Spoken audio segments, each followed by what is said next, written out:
Hello, good morning students. आज आपण 12th rotational dynamics या टॉपिक मधला नेक्स्ट पार्ट अँग्युलर व्हेलोसिटी आणि अँग्युलर एक्सेलरेशन हे दोन पार्ट्स आपण बघणार आहे.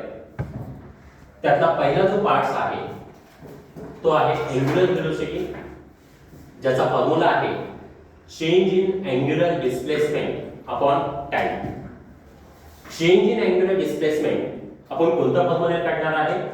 θ2 - θ1 अपॉन टाइम म्हणजे डेल्टा टी. θ2 - θ1 म्हणजे त्याच्यातला फरक असतो, डिफरन्स असतो, म्हणजे तो चेंज असतो जो आपण डेल्टा थीटाने रिप्रेझेंट करतो. कशाने रिप्रेझेंट करतो आपण त्याला?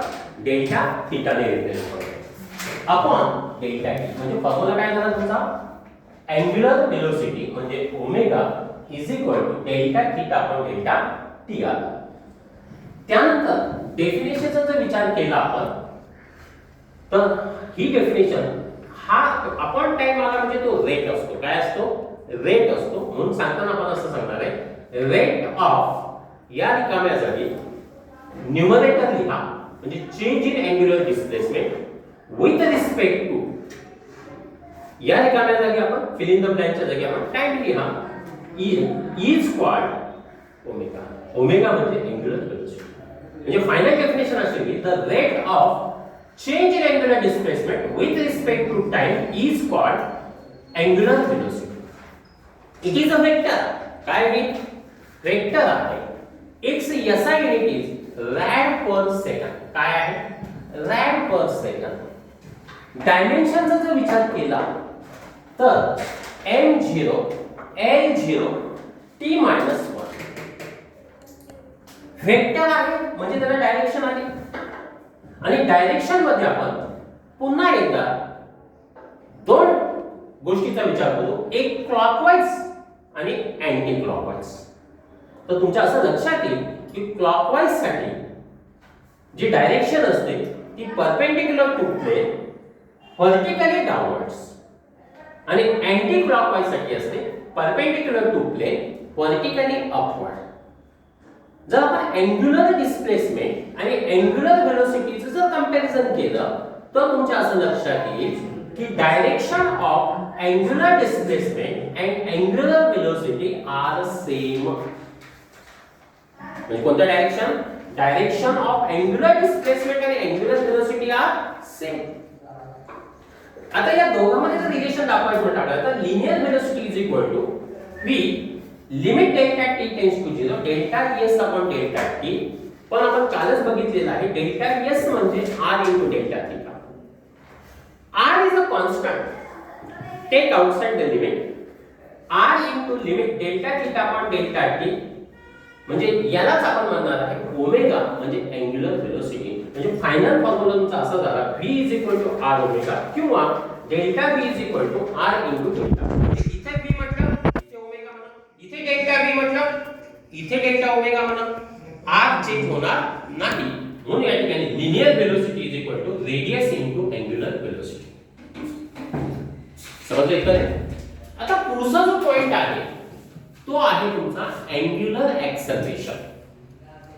तर अँग्युलर एक्सेलरेशन मध्ये सेम याच्याशीच कंपॅरिझन केली. इथे मी स्टार्टिंगला फॉर्म्युला लिहिला, इथे मी फॉर्म्युला लिहितो angular acceleration is equal to alpha is equal to change in angular velocity upon time. हा अँग्युलर व्हेलोसिटी मधला चेंज आहे म्हणजे final angular velocity omega 2 minus initial angular velocity omega 1 upon time means delta T. म्हणजे हा जो change आहे तो मी डेल्टा ओमेगा ने रिप्रेझेंट करणार आहे. कशाने? Delta omega upon delta T. Same definition repeat करा. बघा एक फॉर्मॅट तुम्हाला दिलेला आहे मी the rate of dash with respect to dash is called alpha. दोन तुमच्या फिल इन द ब्लँक्स आहे. पहिल्या जागी न्यूमरेटर लिहा, दुसऱ्या जागी डिनॉमिनेटर लिहा.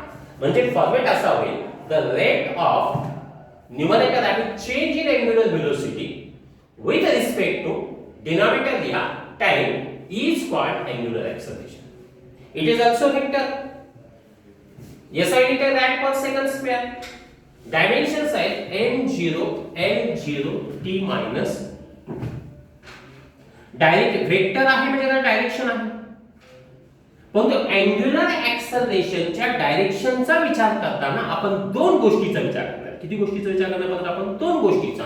त्यातली पहिली गोष्ट आहे अँग्युलर व्हेलोसिटी इन्क्रीज होत असेल तर, म्हणजे for example fan is started, आपण फॅन स्टार्ट केला तर अँग्युलर व्हेलोसिटी काय होत जाते? वाढत जाते.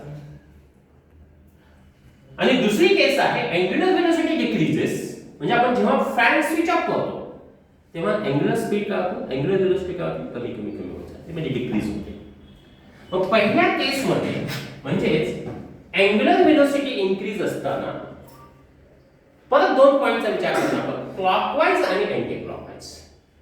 तर क्लॉकवाइज साठी vertically downward perpendicular to plane, anti clockwise साठी perpendicular to plane vertically upward.